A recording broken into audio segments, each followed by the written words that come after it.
Being Black in America comes with its challenges. However, we understand that enlightenment through education is the oppressor's worst fear.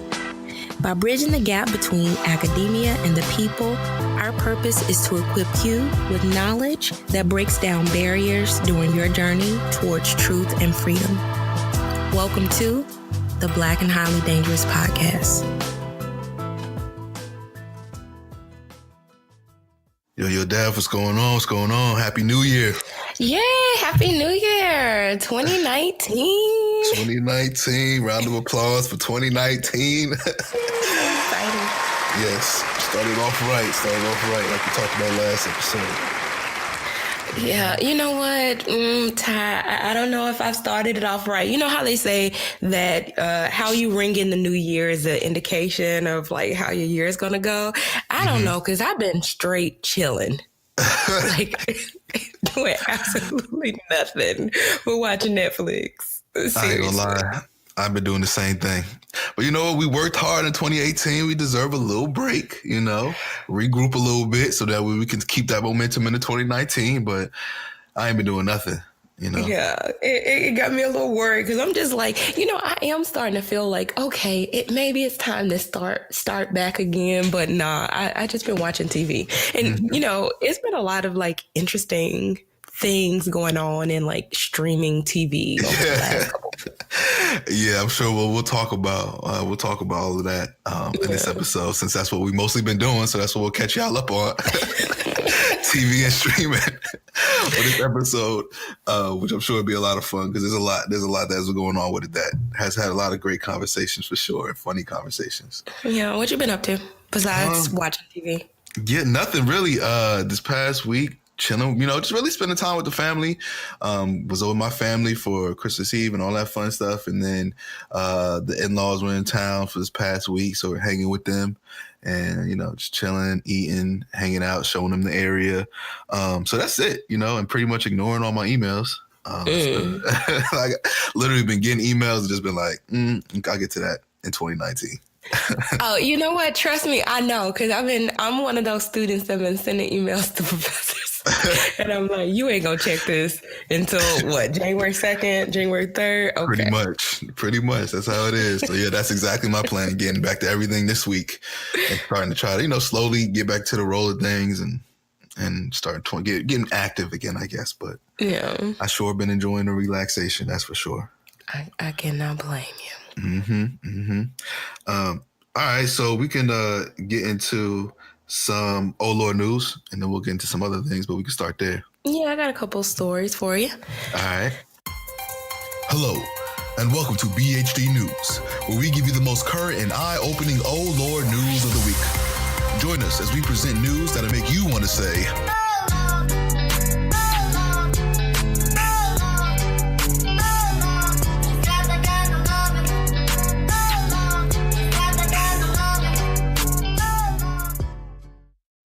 okay, so I'm pretty sure you heard about this one, and this kind of bothers me, especially because I travel a lot.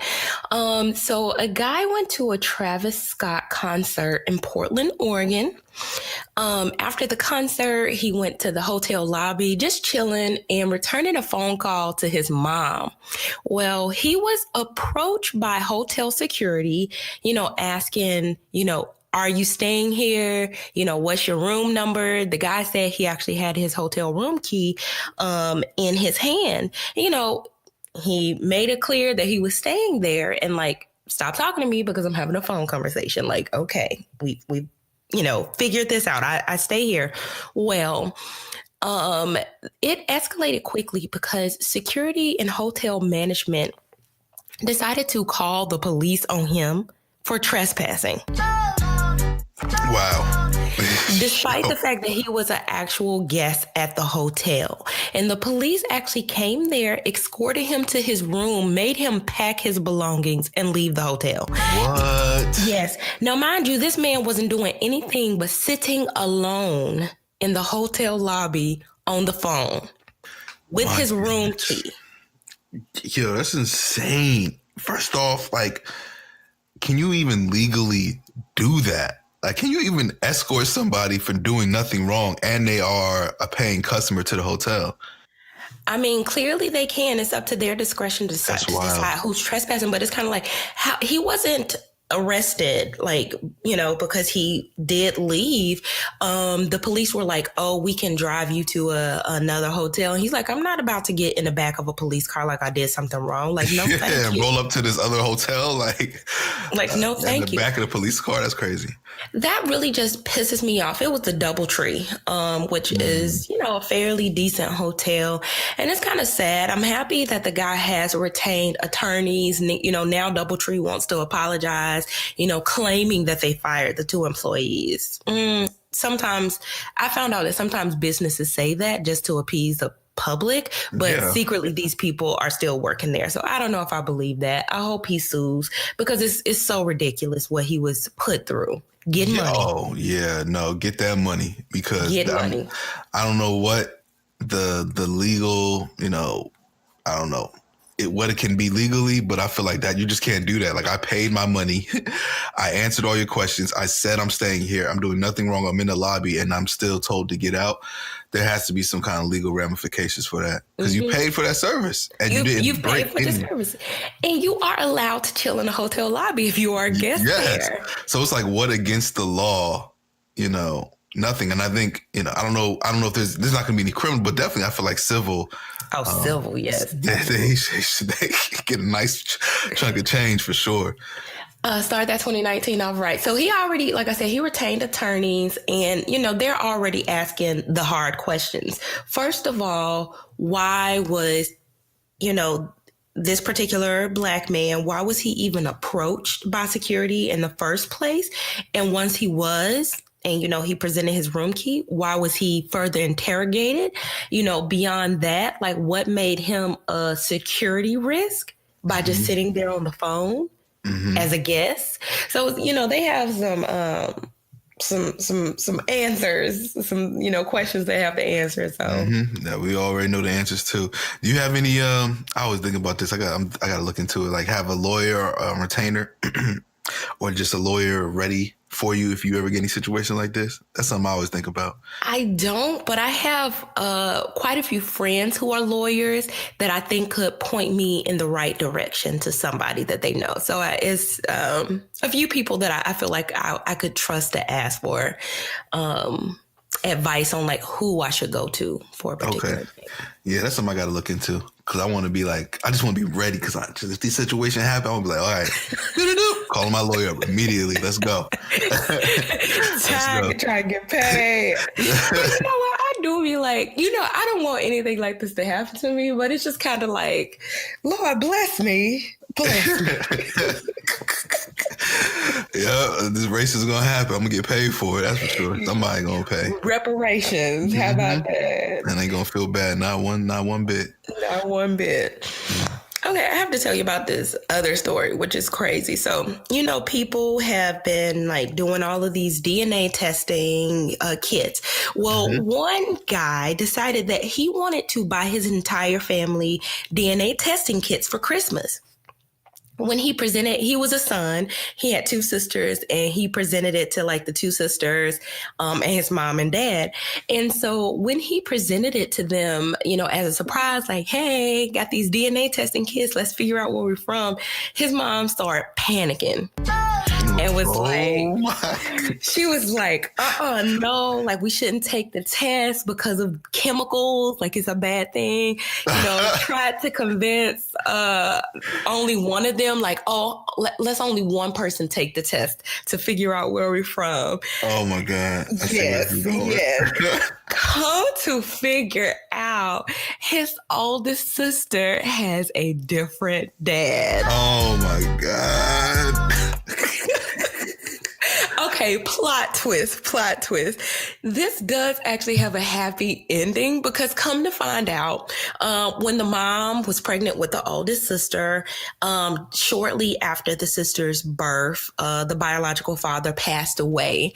And the other sibling's dad stepped up to the plate and raised, the oldest daughter as his own. So the dad did know. Okay. The children just didn't know. Oh, okay. Whoa. Oh my God, that's crazy because just the way you describe, I know the mom was just probably freaking out in her mind, like, oh my God, oh my God, oh my God.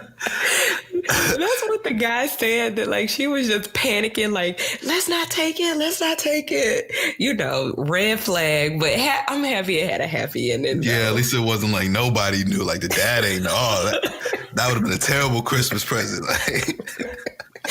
But that just goes to show y'all better be careful, because y'all going into Pandora's box, y'all going down these rabbit holes, and you might not know what you might figure out with these DNA testing kits. So like, because I've actually heard of other stories where people, have found siblings that they never knew they had, because it's kind of like once you do like the ancestry thing, you can go into the website and you can find like relatives, and there are people who have found out like that their father like fathered other children, outside of the marriage. And DNA testing has also been used to like solve crimes.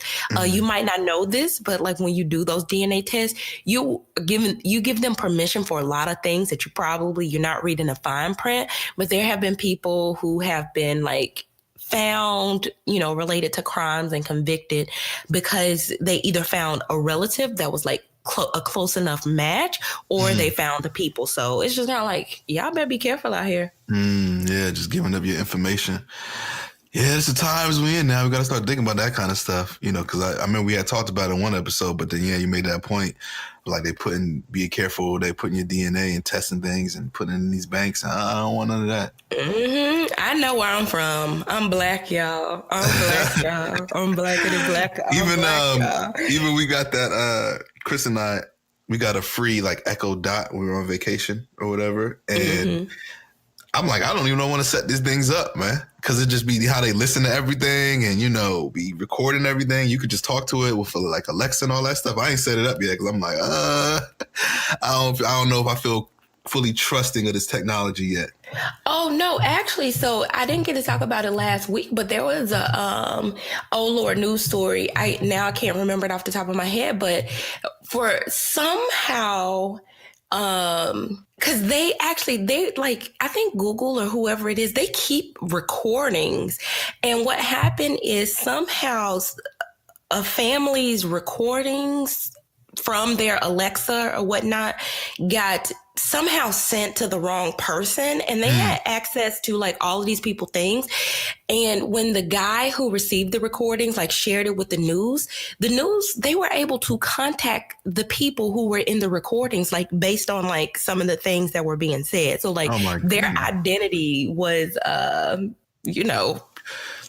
revealed. Yeah, it makes sense because like this is the beginning of that. Like, we see these sci-fi futuristic movies where they have like the AI and they do everything for you. But in order to make it better, you have to like consistently update it and upgrade it. So you do have to Google, whoever creates it, they do have to collect these recordings, right? To make sure that Alexa responds properly, understands the differences in linguistics and language. And so all that data is being stored so that they can make the program better. And so that's why I'm like really like worried about like, I don't know if I want any like my data or things that I say just be randomly recorded and sent into this database, And what's crazy is, so when I read the story, it was actually because they're trying to improve the system. That's how this, error happened, because, they want to make it as like lifelike as possible. They want, I think, even banter to be able to happen, but it's just kind of like, be careful. Like you're inviting, corporations into your home essentially. And they can use that information, like even if it's for like advertising or whatever it is.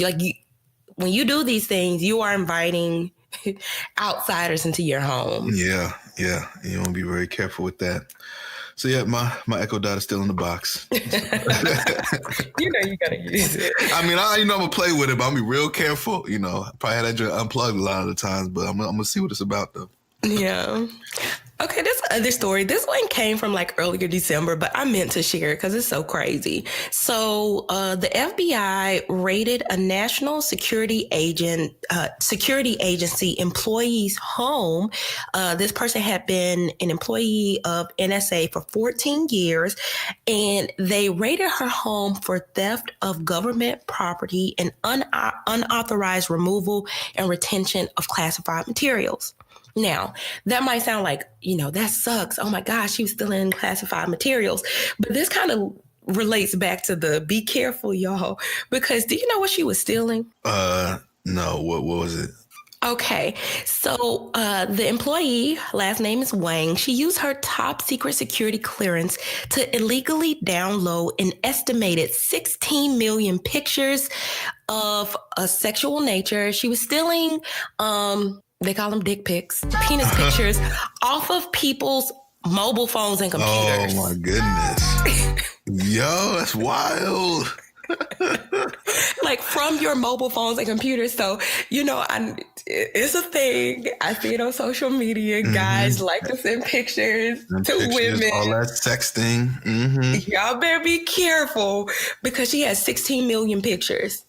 Wow. Stolen from people's phones and computers. Wow. That's wild. See what I'm talking about, man? You gotta be careful with everything you put on technology these days. Because it can be accessed by someone and you never know where it's going to end up. Like you said, someone. You think your phone is secure, but there is someone out there that can hack it, that can get into it, that can, I don't know. So Going to leak your goodies. Your goodies.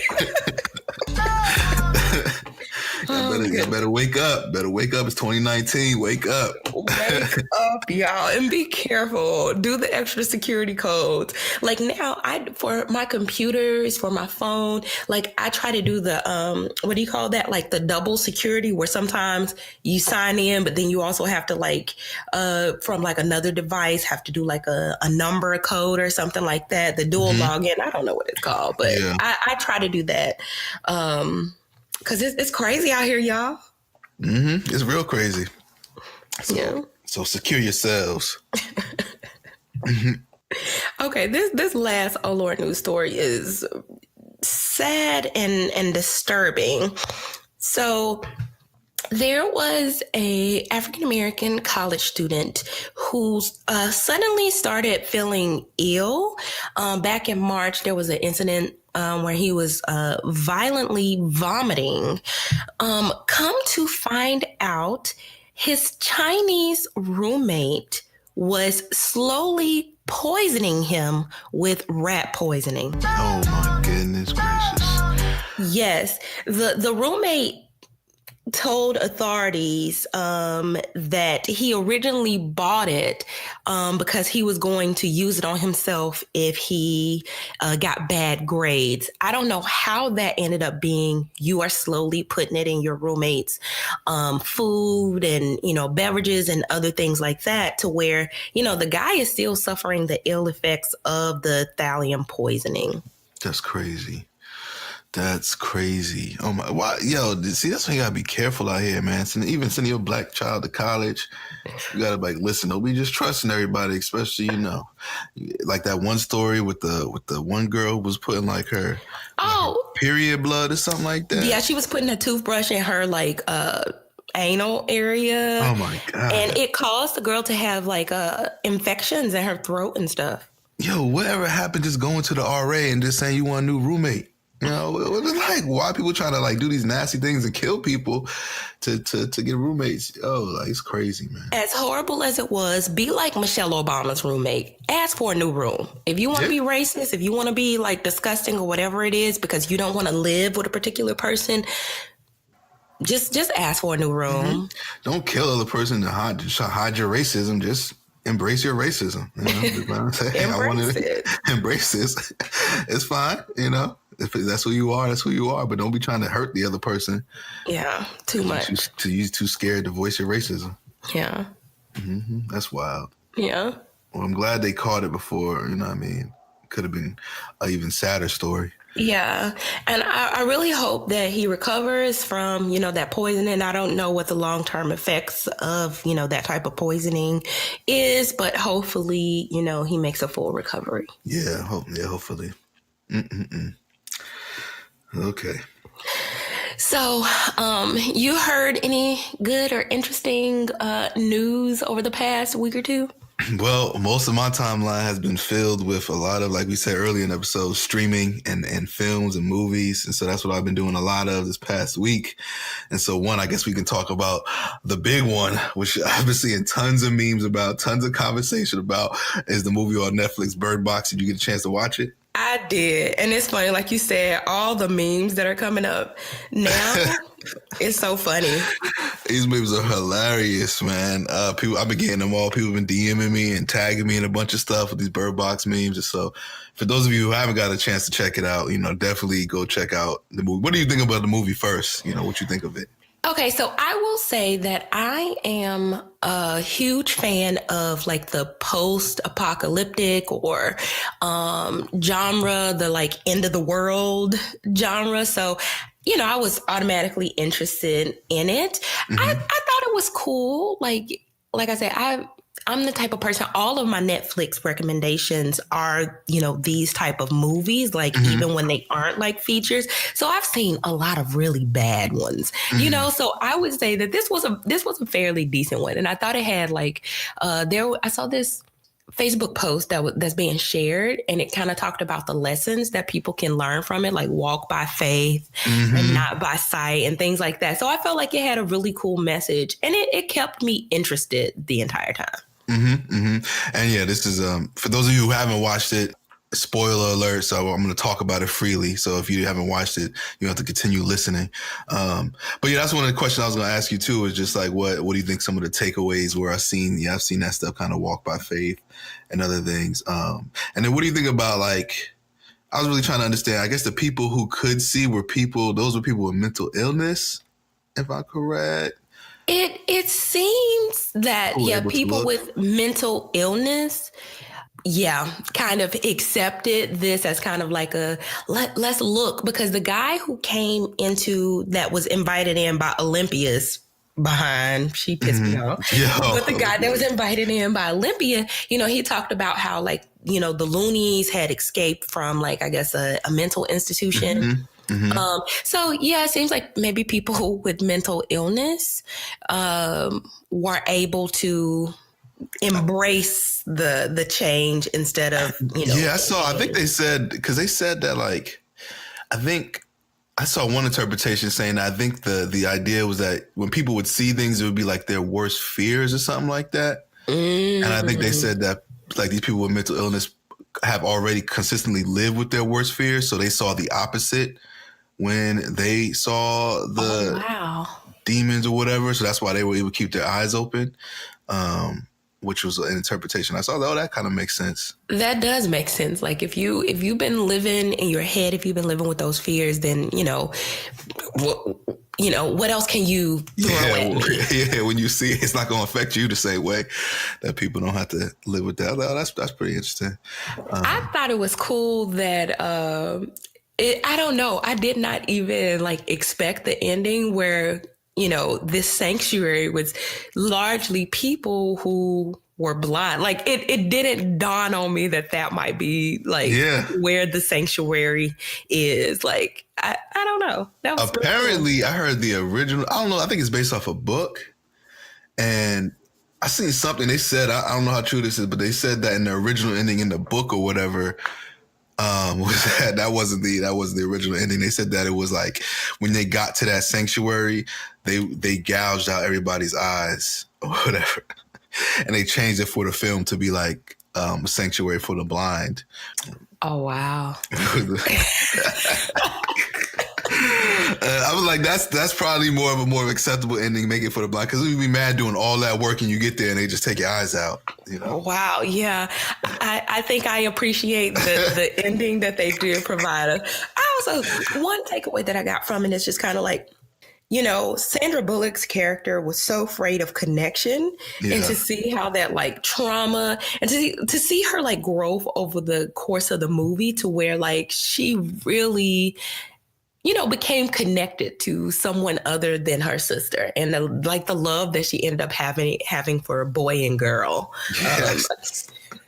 I was like, when she first said boy and girl, I thought she was like joking. And then when he was like, you didn't even give them names, I was like, what? And then at the end, I saw a lot of mean people were mad when she gave the name Olympia, but she didn't give Instead her of that, name. because what did Olympia Like want her to- Cinderella, call her Ella, something like that. yeah. It's like everybody was like, you had one job. One job. That's so funny. I get honey. But so you know what? I would say, like I said, I watch a lot of these types of movies, and it just pisses me off when people are not smart in these kind of, again, like the apocalypse happens and you aren't thinking about survival. You get what I'm saying? Yeah. Like, I do think there's, to a certain extent, if something crazy were to happen, try to be helpful, but you also have to think about the dangers that come. Like, if something crazy were to happen, think about the dangers that would have come. Like, did you see that? Did you hear about like the weird blue light that happened in New York the other? Oh, yeah. Yeah. And people were like, oh my God, it's the beginning of Cloverfield, which is another crazy Netflix movie. And it's just kind of like, if that was something crazy, and you can even think about like a 9/11 or something like that. Like, we have experienced like these major travesties and tragedies. You have to think about your survival and be careful, y'all. Yeah, be careful. I was kind of mad because I would probably have been like, yo, I'm staying in that grocery store, man. Yes. You know what? That was my first thought. Like, I'm not going back to the house. Like, everything I need is in the grocery store. Yes. Everything was there. Let's secure this place up and be good for a while. Yeah. But they was able to survive for like, 5 years? That's crazy. I couldn't living like that, man. It's wild. Yeah. My thing is, I always say, like, if something crazy were to happen, my first, stop would be like, I would want to go to Walmart and get trapped in a Walmart, because you got entertainment, you got air mattresses, you got food, you got weapons, you got everything you need. Lock me in a Walmart. Yeah, pretty much. You'd be good there. Shoot. I saw one interpretation. Somebody was saying that they thought it had to do with like, because you mentioned like Sandra Bullock and not connecting with anybody, but she was like even disconnected from the world because she would just stay up and paint. And they were like saying it had to do with like social media and stuff. And that's what I thought about in the beginning, because they would show a lot of pictures of people like on their phones, especially the one young girl who was like in the hospital or whatever, just like on her phone. And like they said that people who were like really connected to like social media and all that kind of stuff were like got it quicker or like saw the issues quicker. And those who were not were like one of the last ones to see the things and stuff like that. Yeah, I was kind of wondering that too. That crossed my mind a little bit. I think it does make sense. Like, it spreads quicker if you're more connected to like social media, because you're seeing what's going on and you're probably more curious about it or to get to you. But if you're like disconnected, you're probably just like, just not really paying attention. I don't know, but maybe there's a lot of ways I'm sure to interpret it. But yeah, it was a good Netflix. Did you see the new Jordan Peele trailer? Oh my goodness, I saw it. First of all, I like that.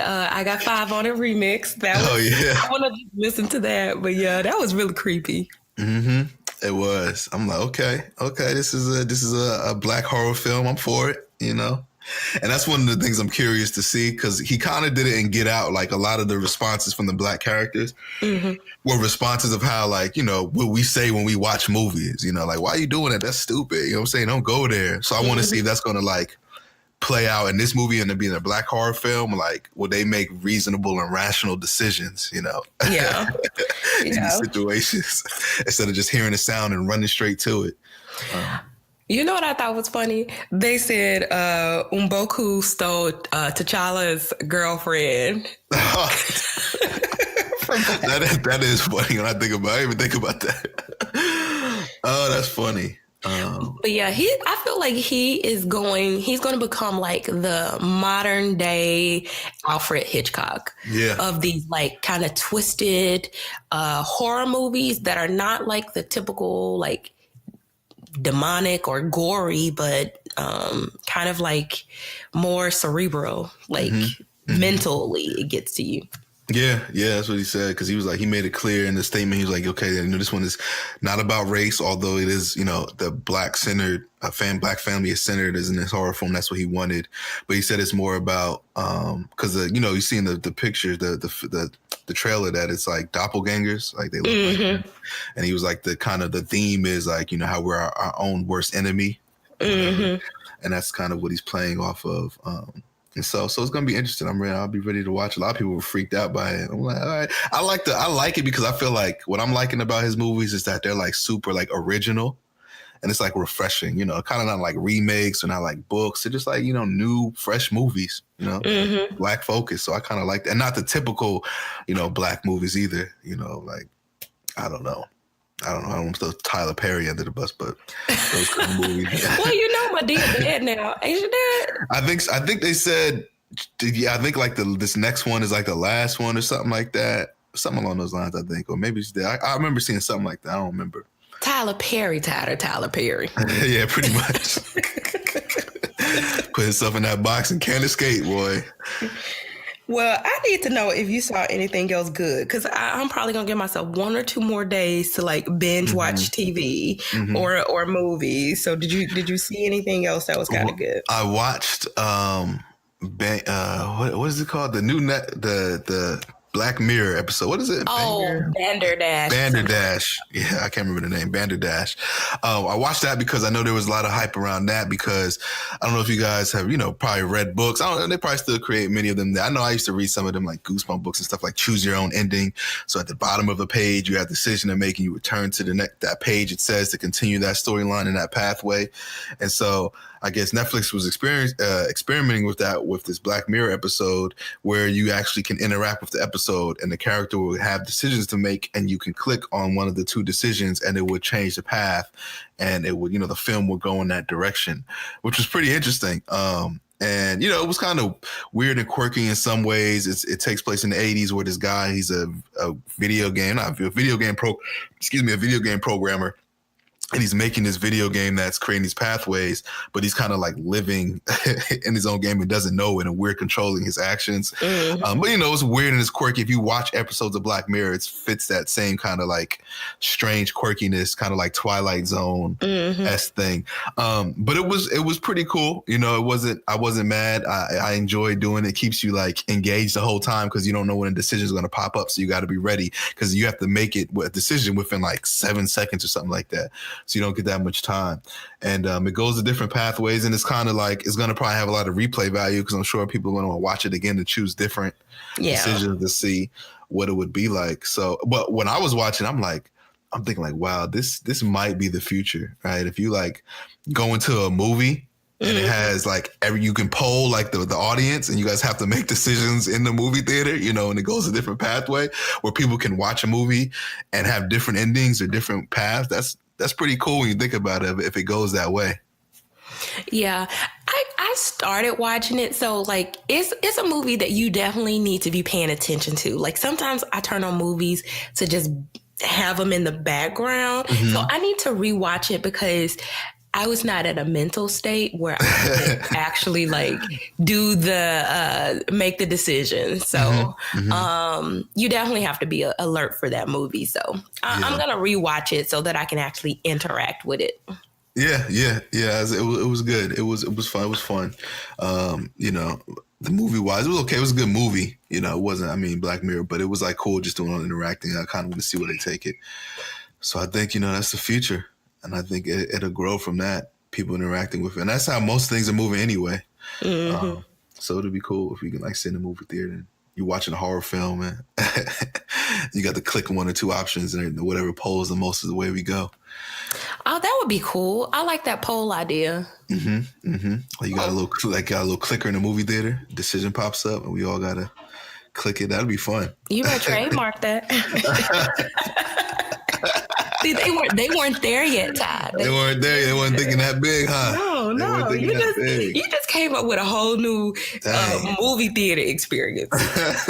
That'd be dope. Need to look into that. And I think one other thing I watched, I had this movie on queue for a while, and Annihilation. And I never watched. It's like one of those movies I had but never kind of watched. But recently, President Obama put out, former President Barack Obama is still my president, put out a list of like his top movies and top music of 2018, and Annihilation was up there. So I was like, oh, all right, let me check it out since Obama is one of his favorite movies. And I tell you, it's like a sci-fi movie. And when I tell you I watched that movie and I was so lost, I was like, yo, what is, and it has a lot of, it's a movie where it's like a lot of good actresses in it. Like, you know, Gina Rodriguez from Jane the Virgin, Tessa Thompson. What's the main character's name? Is it Jodie? I don't remember it's the big time actress. I cannot believe I'm forgetting her name right now. Jodie Foster? I think it's Jodie Foster. Let me check. Let me see. I want to be clear on this real quick. Oh, Natalie Portman. I'm bugging. Natalie Portman. Oh yeah, that's a pretty big. Yeah, she's pretty big. Yeah, so yeah, it was a lot of great actresses in it, and you know, Natalie Portman does really great movies all the time. But I'll tell you, and it's like a team of women who go into this like thing they call the Shimmer to like figure out what it is, because all the team of men had failed. And I was like, wow. I started off pretty like, okay, and then once they got into the Shimmer, I'm like, this movie is all over the place. Obama, he just might be on another level. Like maybe he could understand. I'm gonna try to watch it. But then that's what I did at the end. I'm like, okay, Natalie Portman's in this and all these other great actresses, and I know they probably looked at the script and was like, oh, this is a great movie, because it's probably like some deeper meaning behind it that I was just completely lost. And so then I did look it up, and then I found out what the meaning was. I'm like, oh, then everything made complete sense about the movie. But it's one of those things, like, if you don't know what it's about, you know, like what the metaphor is, I guess what the movie's supposed to be about, then it's like, you're just completely lost. Like, you have no idea. But then once I got the theme at the end, I'm like, oh, it makes complete sense. Now I get why Obama liked it and why it was critically acclaimed and all this other kind of stuff. Is it on Netflix? I think it is on Netflix. It is on Netflix. I'm gonna watch it. I know they said it came out in the beginning of the year on Netflix. I'm not sure if they removed it, but it's been out for a while. So check it out. And then if you don't know what it is, watch the whole movie.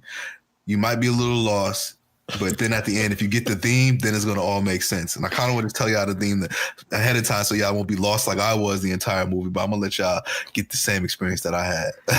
But check out Annihilation, and then we could talk about it. If you watch it, well, maybe we could talk about it next week or something like that. Okay, yeah, I'm gonna watch it. But yeah, that's a lot of what I've been watching besides other random shows I watch and stuff like that on Netflix. I'm trying to think of anything else that I watched that would stand out. But no, those are the main things. Bird Box and Black Mirror and all these other things. Annihilation. Yeah. Some of the standouts. It's been so many. It's just a blur. John was working all week and he would come home and be like, oh my God, I'm so tired from like watching movies.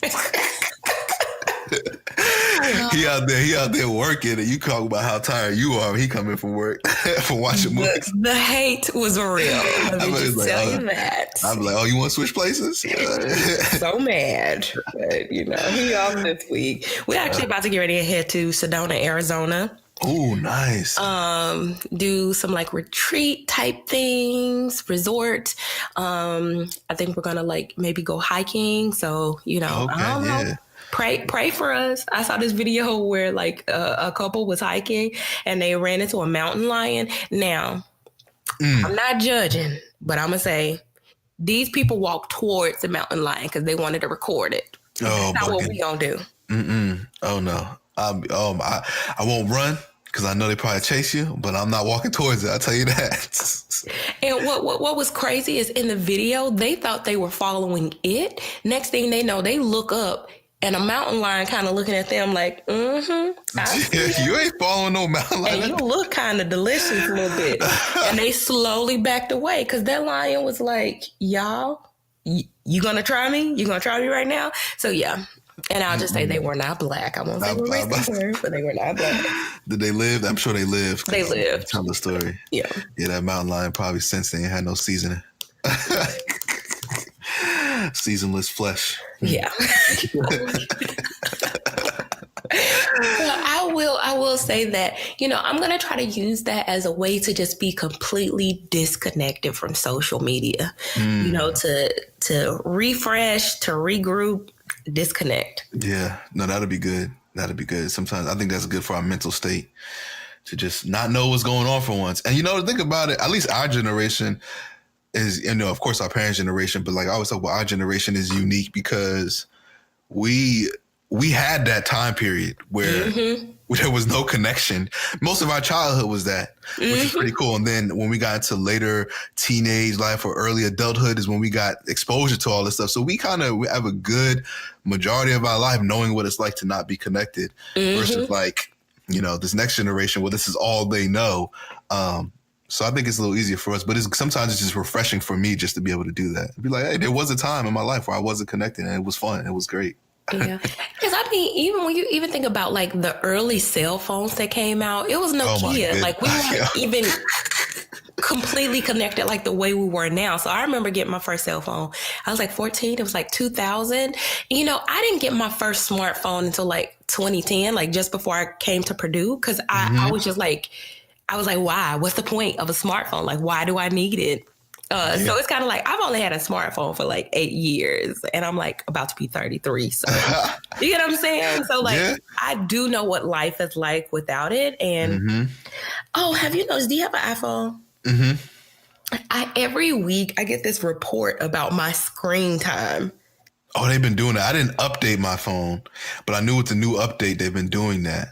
And it kind of helps you keep track of like how much time you are spending looking at the screen. That's good. Yeah. That's good. I want to start. I might do that.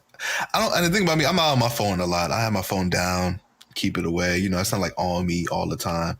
And I used to be good with like not even keeping it in the bedroom, like before I go to bed and stuff, like just keeping it in a completely separate room, mainly because when the alarm goes off, I have to get up to turn it off.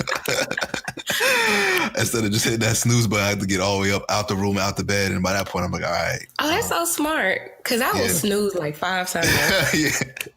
Yep, I put that joint in the room next to mine, going off like crazy, and you got to get up, especially with that Apple alarm clock. Oh, my God, that thing is so loud.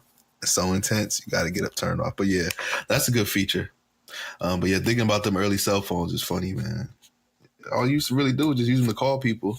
Yeah, all you did was use them to call people. So it's just kind of like, I do know that when I would raise my children, I kind of want to do like, the Bill Gates and, Cook from Apple. I can't remember his first name.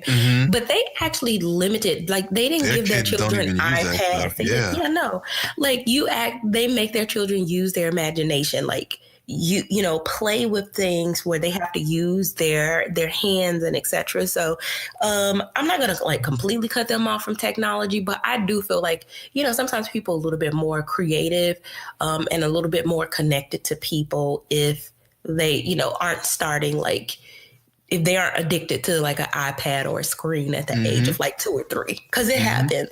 I know kids that are very young and like they are addicted to iPads and stuff like that. And that's an important thing. Like if the people who create these things are not allowing their children to use it, then you got to pay attention to that kind of stuff. That should tell you something. It's a big sign right there. Like if their kids are not, if their kids are good enough not to use it, then we got to follow that same suit and limit it. But yeah, that's something I'll be doing too. I want my kids to know how to use it, but I don't want it to be their primary form of entertainment, if you will. Yeah. And I want them to know how it operates so they can create the next app, the next whatever. Yeah. That's what I want because like that is where the future is. Computer technology, app development, whatever it is, just understanding, I guess, coding, I think is probably the key thing. And if they're going to be classes on how to teach your kids how to code, I'll definitely have my kids a part of that. Because that is definitely the future jobs, everything, skill sets, all that kind of stuff. So good to know. Anything else on the docket? No. I figured we could talk about this next time. The upcoming presidential bid announcements that are likely about to start rolling in. Okay. We don't have to talk about it now because we don't know who exactly is putting, their hat in the race. But I feel like that's our next big discussion. Oh, yeah. Yeah, we'll definitely talk about that as those names start rolling in and doing deep dives into those people because that's important. It is important because we need somebody that's going to beat Trump. Yes, that is really the key at this point. Cannot do this guy having a second term. Like, no. Get him out of there, and that should be everyone's goal in this country, really. Really. Yeah, so I guess we'll cross that bridge when we get there. Another quick announcement, since it is the new year, what we want to start doing is introducing a blog to the Black and Highly Dangerous website. So what we'll start doing is, for those of you who want to be contributors to the blog, I know we asked for contributors to come and join us and talk on the podcast, but we realize that some of you may feel more comfortable with your writing, and there are certain things that you want to write about and discuss that are important topics to you. And so what we'll start doing is opening this up to anybody who wants to contribute. Hit us up. Let us know what topic you want to talk about. Of course, the goal is to at least have it somewhat connected to the Black community or people of color in general. But other than that, we'll have this blog open up to you all and start putting things up there on the website and talking about those topics on the podcast or at least what the blog topics were in the contributor. That way, just to get you all more engaged and informed on various things. And again, it doesn't have to be academic type things. It could be just simple lifestyle things as well that we would like have people to contribute. Whatever you're interested in and whatever you want to talk about, let's put it on the website and have this be a resource for everyone with pertaining to those topics. You never know what it could be, how it can be of use to somebody else, Agreed. So we'll keep you guys informed with that as we move closer. We'll probably start the blogs in February, Black History Month, when we start it'll also be our 1 year mark as well. So I think that'll be a good time to start the blog. So all month of January, we'll just continue to solicit and get you all to get engaged and contribute if you like and hit us up, and then we'll go from there and we'll start posting in February. But other than that, continue to follow us on social media at BhD Podcast on Twitter, Facebook, and Instagram. Visit our website, blackandhighlydangerous.com, to keep up with our latest content. Email us at bhdpodcast@gmail.com if you want to be a guest, if you have topic ideas, and now if you want to be a blog contributor, definitely email us with that or suggestions, whatever it is. Hit us up. We always get back to everyone who hits us up. Other than that, continue to review and rate us on iTunes because that really helps us out. And share us with your friends, share us with your family, share us with your enemies. And as always, continue to be the oppressor's worst fear. If you're interested in continuing this and other conversations, visit our website, blackandhighlydangerous.com, to subscribe to our email list, suggest topics, and participate in our discussion forums. Follow us on Twitter, Instagram, and Facebook at BhD Podcast. And please don't forget to subscribe and rate our podcast on your favorite platform. And as always, continue to be the oppressor's worst fear.